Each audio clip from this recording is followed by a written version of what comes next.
ikaze mu kiganiro The Brainstorming muri kumwe na MC Shambo ndetse na Felix na bisanzwe uko bisanzwe izina rimwe urangije izina ryangera cyangwa nitwa Kajyambere ubundi niyo mazina Felix nagarize Felix ntababwiye ngo ni munezero oya Felix ubundi ni izina ry'umubatizo ariko nta izina warabatijwe akuzi ko nyina abatijwe inshuro nyinshi man nyina abatijwe rimwe mu badive nabatijwe rimwe uko ariho wavukiye njyewe uzi ko buriya badive rwose kandi nabaye mu gaturika nabaye mu poroso nabaye amezi 6 mu kisi abasengero tasengeye ndumwana ubundi umudive bivuze ko nta n'inzo gutanyoye awushyashya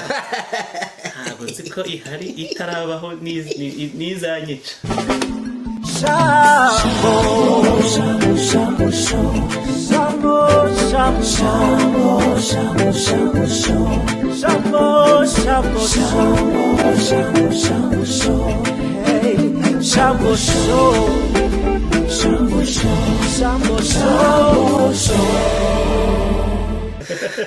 anyway ikaze rero turabakiriye nanone ikaze rwose abari hirya no hino turabasuhuje abari mu bibazo cyane cyane nko muri Kongo muri Ukraine niba ari abantu bavuga ururimi rusa n'ikinyarwanda cyangwa ari n'ikinyarwanda cyangwa ari kibazo uvuze abantu bari mu bibazo ariko hamaze iminsi mike ishize muri Taki amaze gupfa abantu ibihumbi 28 kwera umutingitoro wibasiye muri kiriya gihugu ni kiza rero cyabaye gikomeye cyane kuri kimaze abantu benshi kiri kuvanwa ahantu inzu zabaguyeho ngira ngo ni kiza kihari cyugarije isi cyabaye muri Taki mu minsi yashize kugeza ubu ariko mfite ikibazo kajyana ibintu nk'ibyo ngibyo biravugwa sasi nene zigahaguruka Al Jazeera zikwikavuga kuki nigeze ntajya mbona ibintu by'iwacu yo hari akavuyo ibi binyamakuru bikomeye bitabivuga ndagoreza ikintu kimwe impamvu imwe hari ibintu njya nibaza ndavuga nta buri gisubizo hari ndagoreza ibintu bibiri imwe ntekereza mvuga yuko ibihugu turimo nigeze ko yagiye bifata abanyafrika katari nk'abantu icyo ni cyambere hariya President Trump yaravuze ngo ya ikindi cya kabiri natwe ubwacu media zacu ntabwo zikomeye ntabwo dufite ikintu gisa naho kiri media cyubatse gikomeye gishobora kuba cya convince isi uzasanga ibintu byose biconvince isi media ziconvince isi ari media ziri mu burengerazuba za West harimo Al Jazeera harimo France 24 harimo za CNN ziri hano harimo za Fox News harimo za NBC harimo ni ibinyamakuru dufite ikinyamakuru cyandika muri Afrika cyitwa Jeune Afrique ariko gira nabwo gikora mu buryo gikora mu buryo gikavaringa umuntu wabishuye cyangwa gikavaringa abantu bari key person nibivuga gutyo baba VIP ngira ngo ntago nabonye uburyo gikavaringa izo nkuru ariko rado dukwiye kugira ibinyamakuru cyangwa media ziri strong kuki twe tutayigira ukore kitwe dushinga ibinyamakuru nk'ibyo bo yaba ari ndisije ariko cyaba ikintu kirekire cyane kuko buriya hariya muri Kongo hari umusozi witwa Kibarizo hari umuntu wigeze kugenda bajya gukora ubushakashatsi basanga hariya Kibarizo hashyizwe televiziyo cyangwa hashyizwe radio yakumvwa na 3/4 by'abatuye isi reka icyo ngicyo uratekereza se ko Kongo ubwayo tuvuge abira binyamakuru bya Kongo bikomeye harimo za Okapini z'abantu bagize harimo ya Okapini ya UN yari ya Monique tuvuge za actualite ziri hariya tuvuge ko Kongo yabuze amafaranga cyangwa uburyo ikora media ziri strong ngira ngo hari abantu batanumva yuko media ibintu turimo dukoresha nonaha ari ubundi butegetsi bwa kane ni ahubwo nijwe rya rubanda mundi buryo ariko ibihugu by'iwacu ntago benshi bumva media bayikoresha uko bashaka abandi abanyamakuru bagize ibyo bavuga bitandukanye n'abandi baricwa ugasanga bamwe baragenda baniretira mu gihugu byo muri West bigira freedom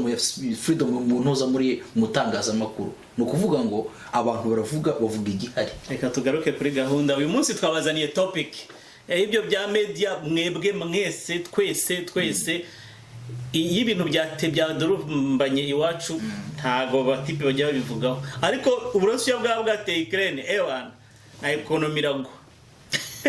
ekonomi isi jazz. Anyway, ibihugu bya gashaka buhake harya niko babyita. Kayambe mu munsi ufitiye topic nuko guko bikora rwose, ntabwo bavuga ngo ufitiye topic babivuga cyangwa babireke. Ese bwo Bertego abantu bibaza yuko dufite amafaranga menshi. Hayo abantu bari hanze mu bihugu byo hanze bavuga ko bafite amafaranga menshi, dukorera amafaranga menshi ku buryo bimwe na bimwe bibatera mu kuba haguteza ikibazo ngo ntabwo abaye. Uretse kohereza undi message turi kumwe, urigiye kubona message ije kuri WhatsApp arebye ngo niyo n'amadolari niyo n'ibihumbi $100 bikada ntabwo ngo wampaye akajana. Umuhungu yararebye iyo message, uwambwiye ati ariko ubu ijana azi ko ndihagararira amasaha 10 nkataye agatsinsino karushye. Iyo topic tuyivugeho Kajyamba. Hari abantu bazi ko kandi turimo tubiganira ubwo twabitangiye. Hari abantu bazi ko abantu bari muri Amerika ngo bafite amafaranga. Ntabwo ari byo. Fata calculatrice. Ahubwo se mbere ko nyifata. Reka duhera abantu baje naha batangira bateba. Reka mbere ko mfata calculatrice kugira ngo tujye mu bintu byo kubara by'amafaranga. Turebe ubuzima abantu baza bafite background, baza bafite bavuye mu nkambi. Asafite background yo kujya gukora ahantu hatari. Reka tuvuge no umuntu ufite bachelors yavanye kuye mu Rwanda cyangwa kuye ahandi hantu muri Afrika. Cyangwa ufite masters akora iki yageze mu hano. Akora akazi k'abandi. Umuntu utarize akora ate? Nawe wajya gukora akazi nyine k'abandi. Ako kazi k'abandi naka. Minimum wage ni yatangiriraho. Ako kazi nyine nk'akabandi. Ajya muri warehouse. Sibyo? Yamara kujya muri warehouse bakora ibiki? Udakoze muri restaurant ajya muri warehouse, bivuga ngo niba tuvuge hari amakampani usanga harimo nuza akazi ko gutera amapasi cyangwa se kuzinga imyenda, kurobanura imyenda. Ubwo twaretsa ko ngako twagiye muri electronics kujya gukora assembly byo guhuza utwuma production. Tuvuge ngo iriya ntuza iriya mixer ikaza ari udupart bakakwigisha uburyo bamwe baragenda bayizane kazaga koze naiza bakayihuza izo za mixer. Hari abakora mu byuma bingibi bya ntuza bya AC noneho bakubihuza bakaba warehouse irimo ibintu byinshi cyane. Oya bagira na packaging, nukajya kuri packaging y'amakarito abakora muri Amazon. Yo mpamvu ubundi abantu bavuga ko bari hanze bakora mu makarito. No kubeshya kayita makarito dukora ya packaging nyine amakarito. Oya Daviz na makarito. Ariko akazi nakagutunze burya. Yes, ni ufite n'ibindi kuvuga. Oya reka bagira imigani y'amatiku. Umufaransa yavuze ngo il n'y a pas de sot métier mais de sots gens. Ariko ntago cyo kibazo turi kuganira. Turimo tuganira ku bantu bibaza ko abantu bari hanze bafite amafaranga. Noneho bikaba byabatera n'iki. None turimo tuvuga n'urwango bakanga hagati y'abantu. Bakangana bagapfusa. None abo bantu uvuze basanzwe wera tuvuga abantu batavanye batari bizi muri kuko abantu bose bava hanze baza bagira inama bagakurutuzi twose tuduse. Bana icyo waba uri cyo cyose kwa umeze kose iyo kire kumaze gukonvertinga diplome yawe cyangwa se ntabwo ntabwo ujya gukora amafaranga. Ariko utaragiye nyine ujya gukora ibakazi utaragiye ku ishuri. Yes. So reka turi umuntu usanzwe. Mbere ko turi kubyihutisha mu mafaranga kandi cyangwa kubivuga ko birahangayikishije. Reka kugira amafaranga reka tumaze tuvuge ubundi hari umuntu uje araje agiye muri company. Hari bayigushakira utagiye muri company agiye mu ishuri. Sibyo? Uwo niwe prefer. Ugiye cyane abajene. Yes. Aje ntagiye gushamadukira ayo mafaranga leswandi za mafaranga akajya mu ishuri. Yes, rero tujye kubara nyine tujye gufata ibintu bibiri turaza kwihuza nyuma yaho. Umuntu uje akajya muri company hari nabandi baza bakajya mu ishuri. No turaza kugira tubihuze ntubare amafaranga arimo abantu bashobora kuvuga ngo aba bantu bafite amafaranga turaza gusanga nyuma tuvuge se ko abantu bafite amafaranga nyuma ko turoze kugira imibare. Ese iki ariko no turaza kureba tujye no kuri indi kote y'abantu bajya ku ishuri mutegura ejo hazaza.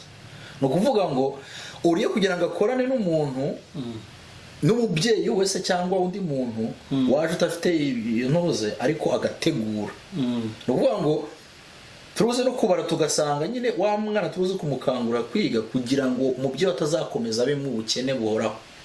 bashaho yibagize ngo yageze muri company yongera kwibuka ishuri iyo tuzo kuganiraho kugira ngo turebe ese birakwiye ko umuntu akomeza muri amafaranga twaje tuzamo gukora tuyakomezanya uriye kudutegura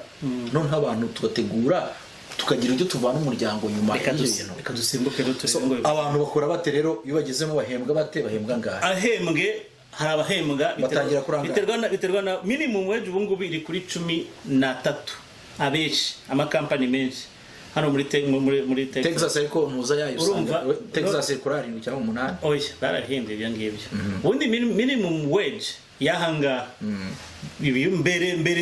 abaziri hano muri za 2013 14 yararindwi n'ibice 25 no 8 gutyo birazamuka bitewe na company hano bahemba bitewe na company ariko ubu ngo abantu bahemba amafaranga menshi kugeza kuri uyu munota nabakora mu bitaro housekeeping mu bitaro n'abakorera muri Amazon ese niyo niko turimo tupinga cyane ariko iyo ugiye kujya nko mu kibuga kora housekeeping mu kibuga ibibuga byinshi nk'ibibuga biterwa n'ikibuga icyo ari cyo hano muri Houston abenshi bari kuri 13 ariko igaterwa n'inano experience n'igihe amazemo hari n'abageze kuri 15 nko muri za forward hari abagiri kuri ntuza ku kibuga bakorera 15 bakora amasaha ngahe bakora amasaha 8 iminsi ngahe bakora iminsi 5 bagomba gukora amasaha 40 mu cyumweru bakora amasaha 10 muri Amazon bakora amasaha no reka turebere nuza amasaha ari basic n'amasaha 40 ku cyumweru regardless niba ari kwambiriza ku cyumweru cyangwa ariko bakora amasaha 40 okay amasaha 40 sibyo 15 kubana 15 kadufate umuntu ukora 15 katwirengageze bari abo hasi dukora umuntu ukora 15 ko ni nayo leta yashyizeho nubwo hari amakampani yirengagiza nakundi minimum wage bungu biri 15 imibare irumvikana uko byo 15 oya fata 15 ukora amasaha 40 yego imibare irumvikana nukuvuga ko mu cyumweru hemwa 600 okay uretse 600 imisoro se ntabwo yikaze oya no gukata ni ntuzagera muri 500 uyu muntu afite imisoro agomba kwishyura uretse gato agomba kwishyura social security agomba kwishyura medicaid sibyo urumva agomba kwishyura tax federal tax ko ari gukora mu bigo bigenje gute byishyura icyo kintu agomba kwishyura na retirement amafaranga guza iriya fidelity 401k something 401k agomba kubyishyura byose so urasanga umuntu ukora 15 aramanuka agafata amadolari byibuze 450 kugeza muri 500 tuvuge ko reka tumereza tugira ko agira 520 okay nshaka kugira 520 none kuba ubwo ngubwo ku cyumweru akora 520 so kuba na kane no kwezi afite 2080 kandi abayageza burya ni bake bitewe hari n'abamavuta mu bakora noneho rero minimum tuyafashe 2080 uyu muntu ni umugabo tugiye gufata urugero ni umugabo ufite abana batoya umugore ntago ajya mu kazi kari afite wenda akazi ka part time kugira ngo bafashe n'abana ntago bose bakora mu rugo umugabo ni ukora wenyine umugabo ni ukora mu rugo wenyine hari n'abanyeshuri kuvuga muri revenue y'urugo sibyo ni 280 hanyuma ya 280 aba mu nzu y'ibyumba 2 y'igihumbi ni inzu uvuze iri basic nyine ikirenge ntabwo tuvuga ngo bibyinshi korera ntuza korera imibare okay hanyuma bari ukuyemo igihumbi ushaka gufata igihumbi gusa yes kuyemo igihumbi asigaye 180 afite umugore n'umugabo bagomba kuba bagenje gute bagomba kugira telefone zabo bishura kuri internet bishura internet koresha telefone bishura mu nzu harimo internet harimo oya iyi ngiyi isanzwe mobile yes niyo internet nayo harimo internet nta kibazo ifata telefone agomba kwishyura unuza line ye ni y'umugore ubwo kuri 200 na oya ntabwo ari kuri 200 uko iyo bakoze tuvuge ni 100 cyangwa ngo wenda bafata tuvuge 80 ntabwo ari babiri nka cricket. Okay. Cricket ushobora kubona plan ya 45. Okay, reka ngire 60. 60 wenda afashira ya 25 tujya 30. Hasigaye angahe 940. Uyu muntu afite imodoka agomba kujya ku kazi n'imodoka. Gaze ya buri gihe. Tubanze insurance ntabwo twari imodoka itagira insurance. Okay. Insurance zo muri Amerika zirahenze nazo. Nyine insurance ntabwo iri munsi ya 200. Okay. Kadufate insurance wenda kwa 180 yakuremo 940 ukuyemo 180 sigaye 760 twagiye gaze anywa niyo yaba ari one way kugenda mu gitondo bagira akongera mu cyumweru tubihereza mpuza tuvuye mu cyumweru nka 35 mu cyumweru katwagire 50 kwara bambi kubisoza SUV za okay 50 basigaye 710. Uyu muntu arimo hariya abana be bagomba kuba bafite internet mu nzu kubera ko ku ishuri nibyo bibategeka ku ishuri bagutegeka kugira internet n'ama homework ngira internet ya 50 ngahe ngira 65 wishyura okay ngira 55 shyira 55 uyu muntu uri muri iyi nzu byanze bikunze buri munsi nk'ubu ngiye mfite groupe nk'eshatu z'amakwe ku kwezi ntabwo ushobora kubura amakwe nk'atatu twerera. Okay, mu kwezi reka tuvuge kandi ntabwo kugira gutyo tuvuge ko mu kwezi watwerewe rimwe kuramo ijana n'ikirerega ntukibagirwe ntagiye bizira rimwe reka dufate 100 kuramo 100 ry'amakwe dufate 100 turigire ibyo bintu by'ibibazo byabaye byo gomba gutabara n'ibiki byose biri muri urakoze. Hanyuma uyu muntu yishyura umuriro kandi umuriro ukora electricity. Okay, wishyura ngahe umuriro nishyura na 30 gutyo uzgo wishyura makeya nishyura na 30 sha wishyura make hari nabishyura 200. Yes, reka tujye kushira hagati ntuza nkoresha nishyura 130. Okay, shyira muri 180 konzi n'umuntu wishyura 300. Okay, nakuye 180 asigaranya ngahe 375. Uyu muntu agomba gutagira mu rugo agasanga hari agacupa reka gacupa guhaha wabyibagiye ubwo yaguhawe nda ufite arahashye ngeze abantu bafite food stamp. Okay, tubireke ibyafuze uko ubu ngubu deja food stamp yagenje gute yakuweho the food stamp izagihabwa abana bari munsi y'imyaka 18. Niba uje imyaka 18 uhitukurwa kubera ikizo icyo ni cyane kubera iki nyine bimenaniye kubera ko ugomba kujya gukora atanga makuru nayo ndiyo ugomba kujya gukora. Noneho nabari bazi yuko ngo Medicaid ngihabwa buri muntu wese n'impunzi ziri kuzungu nta Medicaid bari kubona. Medicaid bayihuje na Social Security. Ubu ngubu Social Security niri ko approvinga ko umuntu agomba kubona Medicaid iyo uje ufite ubumuga cyangwa uri hejuru y'imyaka 65 ni wowe uzaba Medicaid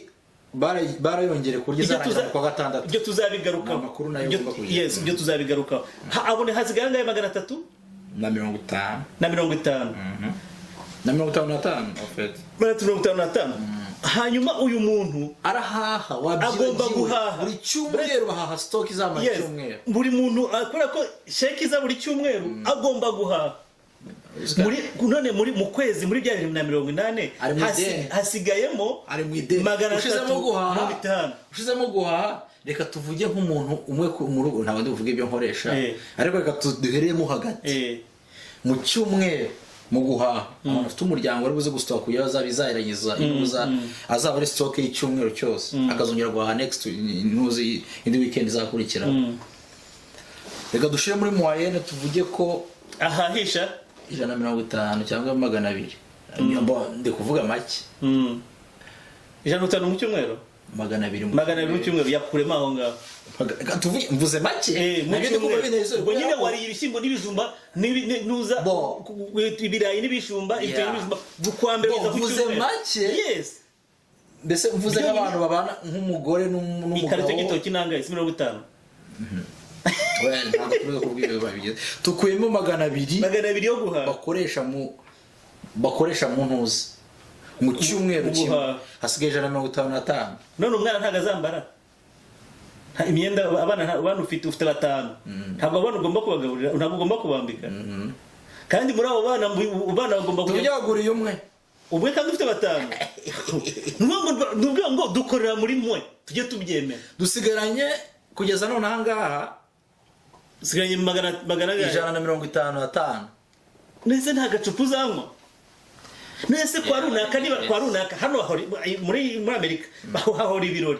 ugomba kujyana icupa ikesi ya Heineken. Reka turongereho ko reka dukore ntuza byibuze tugire tuandise gato tuvuye ko umuntu yakoze overtime tebyo ukabona 220 turi bakoze overtime wendi guhereza 700 ntabwo yibona mu kwezi oya nyine uguri 700 gukubakana 700 mu cyumweru tuvuye ko ahembwe 700 still urajya muri mwe. Oya twongere kuri aya ngaya tuvuye ko byuze mu kwezi hari overtime wakoze byuze overtime tuzereza mu kwezi nka 300 nawe nta kibazo wakoze cyane yongerewe uteranye 300 byuze za no kuvuga mu 300 ubwo urabahembwe 2380. Yes mbese usigaje 500 tuvuge ko ubu ngubu ufite 500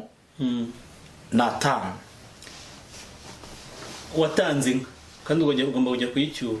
cyane cyo tuzagira ko abantu bajya gusura ngaho muri bintu nyine reka gushira muri ibyo bintu reka tuje gushira muri bino bintu dufite ko ufite ubu ngubu kugeza none ahangaha mu mafaranga ukwezi kwawe ufite 500 kugeza none ahangaha ariko muri ayo 500 muri ayo 500 tuvuze ugomba gusevinga kwiteganyiriza ejo urasevinga iki abana bashaka kuramo 200 iko buri abana ukwegeka umugore nese umugore ntazagura igitenge kandi agomba kugura igitenge cyiza wowe ugenda mu ese shati turagira tuko twambara ipantaro n'ishati bikarangira kandi umugore ugomba gusa neza ufite wibagiwe amavuta y'umugore harubwo ati sheri ndashaka amavuta wibwe ko umugore wese aguma mu rugo agomba gusa neza n'amadodora abantu bagomba kubahumura none se imisatsi nizakorwa imisatsi noneho muri uzo rugo hanyuma umusatsi mu kwezi ntabwo twashize mu kwezi at least umugore agomba gukoresha 200 nangaye mu kwezi urakoze mufite akana k'agakobwa cyangwa tukobwa kabiri ndakeka riteka simbi nese ko nawe mfite ahangaha ndi kubwira sheri none se ubwo reka dukuremo mu kwezi abadamu ndaziko siko kabiri iyi ni famille reka tugire umwe rimwe kuko umudamu ntabwo mu kwezi yakora ko yakoresheje umusatsi tujye ko bakoresha 200 na sibyo yakoresha nuko kugeza none umugabo ufite ukorera amafaranga n'intuzo bakora umudamu adakora kugeza none anga bakora 200 wagiye ko hari akana k'agakobwa bafite gakuru nako kagomba kujya gukoresha umusatsi wahabyibagiwe ntayasigara nukuvuga nta saving ihari ariko still abantu baravuga yuko nyohereza akajana oya baravuga yuko uyu muntu kandi akakubwira ngo nkakajana ko kugenza gute ko kunywa byeri oya wowe ubwawe wakabuze reka tugeze kugera none ahangaha no kuvuga ngo amafaranga asigaranye nta saving afite kandi umuntu akwizigamira ibintu bizaza mbere cyane nta na investment afite kandi ugomba kuba ufite amafaranga byibuze ku ruhande uinvestisa mu bintu kugira ngo yabyaze ibindi bintu byibuze mu gihe kizaza uzaba ufite amafaranga. Aha rero ni kuzabona so none uyu muntu turi kugeza none hanga turi kuvuga ngo ni umugome uyu muntu kugeza none hanga uvuga wageze muri Amerika ntabwo arirengagiza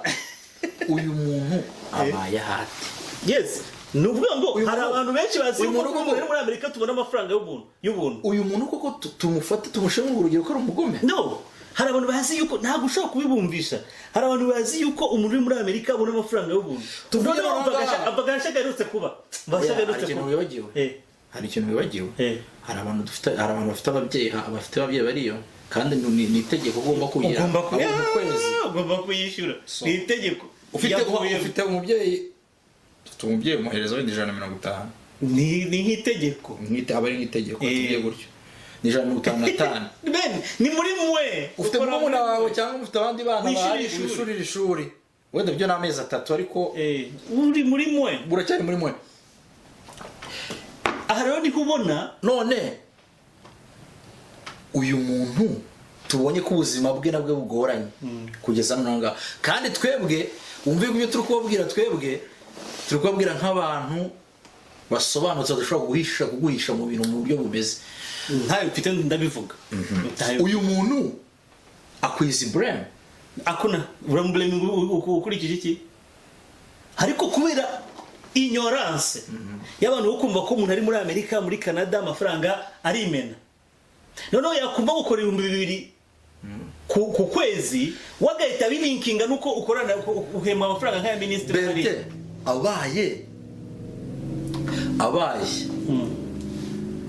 aho kugira ngo wenda uyu muntu tubonye ufite amafaranga na gutya sigara 155 aho kugira ngo mupfe yuko bamusabye amafaranga kugira ngo nywere usoma agacupa mu Rwanda cyangwa handi hantu ahubwo nti mwajyana inama ugategura projet kaza savinga wenda mu gihe cy'amezi nkanga akavuga ngo ngewe yiyoze mu mezi 6 ushaka umushinga nazagufasha umuntu umushinga ariko kazakugira nako guteza imbere kintu ndagira ngo nkubwire ngo turaza kukigaruka kuri iyo topic aho reka turebe ingaruka ziri muri uyu muryango zituma uyu muryango udatera imbere nahanga cyo kibike nza tuza kukigaruka nibyo twavuze onye dutangira buretse gato turebe ingaruka ziri muri uyu muryango nizi niho ujya kubona ukabona umwana wabo arangije high school sibyo wa mugabo akajya gushaka akazi ari burangize saa 8 agahita ajya gukora akandi k'amasaha 4 ugasanga nta mwanya afite wo kuryama noneho ugasanga n'umugore ari gusiga uruhinja nawe akajya mu kazi tukumvikana noneho ugasanga n'abana wa mwana urimo mukuru yamara kurangiza ishuri ati mama noneho nk'abasingo baje bari hanga nabo ntabwo bari kujya ku ishuri uko umwana ararangiza ati mama yaravunitse reka nanjye gushaka iki njye gushaka amafaranga kandi akajya muri kakazi twa turimo tuvuga akajya muri kakazi aragenda agasanga nyina muri housekeeping akagenda agasanga nyina muri warehouse kandi turaza kubigaruka nabyo yakagombye kuguma aho ngaho urumva ayanze ntabwo ari byo ku ishuri ashaka kugira ngo bills nyina ahora ari behind tubwira abantu yuko investment yose wakora ari kwiga ari investment nziza iri long term rwose ni buryo umuntu ashobora mu gihe ushobora kubabara none anga tukubona ko uyu muntu afata amafaranga ariko uyu muntu ababaye imyaka 2 akaba ari ubuzima mu myaka 2 nyuma y'imyaka 2-3 wa mwana yabarangije wa mwana yabari gukwapplyinga akazi kari professional keza none akaba hembwa amafaranga kubyinshuro nk'eshatu cyangwa zingahe ayandi harya ayo mafaranga nagashobora ntago yafasha uwo muryango kuva hahandi akajya handi byashoboka cyane reka nze ngurugero kajyambe muri izi ngaruka ni ayo mafaranga reka tureke kuri ingaruka kaze musheho n'ikindi kintu kigoranye kuri bino bintu turi kubara hano ngaha uyu muntu kubera ko wafashe inzu baguze inzu kubera ko kana kayaguze inzu uyu muntu utoye amafaranga mu myaka 2 adafite indi mpuza nawe araza kugura inzu ngira ngo iki kiganiro turaza kugira ngo tukirambure none abantu bumve neza izi ngaruka ziri muri hano hano iyi nzu amafaranga yayo ni menshi reka nze nkubwire kajyambere reka ikintu tuzayigaruka ntabwo twakirangiza cyose ko ikintu kirakomeye kandi kirakenewe uzi ko ibi bintu aribyo bituma abana bari kudropinga ishuri kuko amara kugenda yakwinjira mu ishuri agahita agenza gute agahita avuga ati mama rero arenganye ubwo noneho hinjiraga 2,000 hayo utangira kwinjira 4,000 wabyumvise noneho hatangira kwinjira 4,000 kandi nabiri yavuga ngo ko amafaranga yiyongera niko n'abayarya biyongera na bezo ziyongera so niho handi ahita avuga ati ubwo turi kwinjira mu nzu twenyine ubwo turi gushakisha nako turi kubona 4,000 mama tuye gushaka inzu aha niho tuzogaruka aho ngabundi niho wabyumvise nuvuga ngo yandi yinjira ariko bakanirengagiza ko wa mwana ejo ashobora gushaka noneho yarangiza kandi ifite inzu yonyine ubwo agiye gufata fixed rate iri ku myaka 30 wa mwana azaba mu myaka 30 uyu mwana uyu musore uyu mukobwa ahita agenza ate ahita ava mu ishuri yagira dore bamaze gufata inzu hano bakibwira ko gufata inzu bizagenza gute bazaguma kuri za expenses bari bafite bakiri hehe muri apartment iyo nzu bagahita bakubitana na HOA yo ku mwaka wishyura nk'igihumbi magana ngahe iyo nzu ibintu ugiye kuba yawe ugiye kuzajya ukavaringa zose expenses zose ziri ku nzu ugomba kuba kuzikavaringa mu gihe apartment wari urimo wishyura icyo gihumbi cyangwa igihumbi magana ngahe buriya uburi umutena abantuza nibo bayikora apartment abanyirazo nibo baza bakazikora mu gihe abonetse ikibazo ariko cyari ugiye gufixa buri kimwe cyose ugikora maintenance kimwe cyose cyangiritse kiri mu no ni expenses ziri kwiyongera kiganiro the brainstorming no kuri iki kintu abantu benshi babyumve nabi ko turi gushaka kujudging abantu ntago twabaye ahubwo turashaka kujya against y'abantu cyangwa against ikintu turashaka kwerekana yuko abibwira ko abantu bari muri Amerika bafite amafaranga hari bezo nyinshi zigenda zikenewe kubera ko hari ibirya ayo mafaranga ku buryo kubona ayo kohereza abantu guha abantu kugira gute umuntu n'umutwereza ntagutwere ntukamu blaming hari igihe imibare itahuye neza rwose hari ukuntu imibare kajyambere ibi bintu rero dukore conclusion urabona ibintu byakemuka bite ibintu byakemuka ntago ndibuze kugira nirarire kugira ngo nari cyo utanga umwanzuro ibi bintu ariko mu buryo mbyumvamo byakemuka ari uburyo ndi kubibona mu bwakemuka ubwa mbere ni ugutangira muri investment y'abana bakiga koze cyane abana bize biratandukanye umwana akaguma ku ishuri ababyeyi bagakomeza bagakora mu buryo bakora bavunika ariko baruha barushe ariko noneho babana bari kwiga mu gihe otarunaka nibavayo bazaza bari gusapotinga umuryango nabo mu gihe runaka n'umuryango uve mu bukene muri ubwo buryo investment yo kwiga umubyeyi duhuje kurera n'abandi bose ikintu cya mbere investment yo kwiga ntabwo ari ikintu cy'igihombo gukoze cyane ku bantu bato yari hasi y'imyaka 18 n'abandi bakuru bashobora gukomeza college hari umuntu wabyaye umwana amwita ngo tugishuri reka dusabe ababyeyi gukangurira abana cyane kujya ku ishuri urashobora gustrugglinga iriya myaka yose umwana akarangiza college yarangiza yamara kurangiza college ariko abana nabo ntibashobotse yarangiza agahita yibereye ikirara cyangwa se n'amafaranga agahita yorongorerwa ari n'abatekereza ngo umuntu ashobora kuri kutwumva akavuga ngo ese abantu ari kuvuga ngo kwiga bayiwe ko kwiga bigoranye kwiga birorosha no muri Amerika ushobora kwiga unakora icyo tuzagikora tuyigarukaho abantu batinya ideni ryo kwiga loan biterwa n'ideni wafashe ariko hari loan yo ushobora gufata yo kwiga ukarangiza n'amasomo utayikavariza tuzabigarukaho utanayigize kubera ko nayo ni amakuru buriya tuzagaruka ku byerekeye n'abatinya ideni ushobora gufata option runaka iyo option ikaba scholarship zirimo ndani cyane ko zarangiza byose nta kintu kavarinze rero nta gutinya kwiga ahubwo ikintu cyo ugomba gutinya no ikintu cy'abantu bakigoranye n'ubundi no gutangira reka rero muri aka kanya dushimira abantu bose badukurikiranye uvuyeho nakubwiye cya kabiri bakora ariko wakimbwira nawe ubona cyakorwa ari iki ngewe waruvuze icya mbere ariko ngiye nsanga ikintu abantu bagomba gukora cya mbere ni uko bakagombye kugabanya expenses zabo yes sibyo cyane rwose abantu bakagombye kugabanya kugira ngo ubone uko saving bakagombye kugabanya expenses zawe bagombye kugabanya amafaranga ukoresha niba ukabaho ubuzima bwayo winjiza cyane kugira ngo ugire na hari ababaho mu buzima batagenje gute batarimo cyane urashaka kuba nk'akajyambere ntihango umuhembwa umushahara umwe ushaka kuba nka berete kuko afite inzu nawe ushaka gufata inzu ariko ntabwo wabaje ese ibi kuko muri kino gihe ikintu kirakenewe. Yes, nuvuga ngo rero ibintu ni byinshi bishobora gukorwa gukatinga expenses, nuvuga ngo gukatinga ibintu byose wakoreshaga ku kwezi kutarebera ku bandi, kubaho ubuzima bwawe kandi washimishwa nabo, kandi tukabwira n'abandi bantu n'abari abantu bagereka kukabye ngo nipatie kasange ngo mpaga $100. Yes, abantu nabo bagira ngo mu byo twababwiye bashobora kubyumva. Ntabwo turubwira ngo tubagomwe,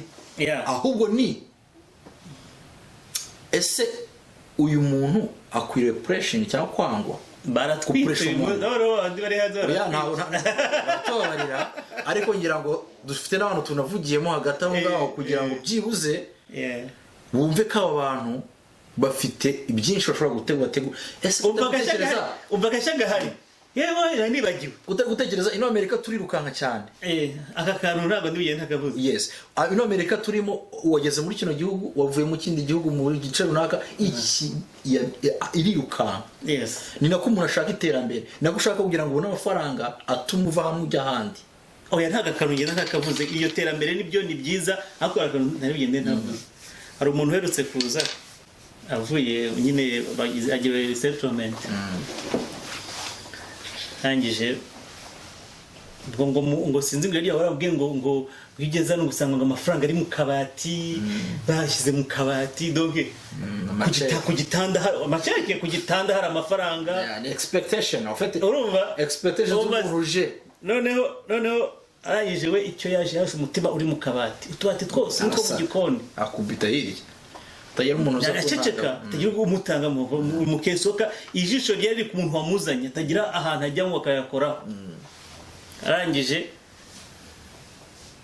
mu kesoka maze kugenda, umuntu wamuzanye maze kugenda, bageze mu nzu amweretse ibitanda n'iki,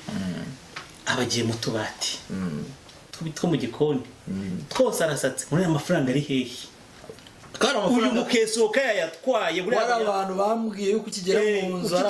yasangamo aya mafaranga ari hehe, aya mafaranga ari hehe. So hari abantu bafite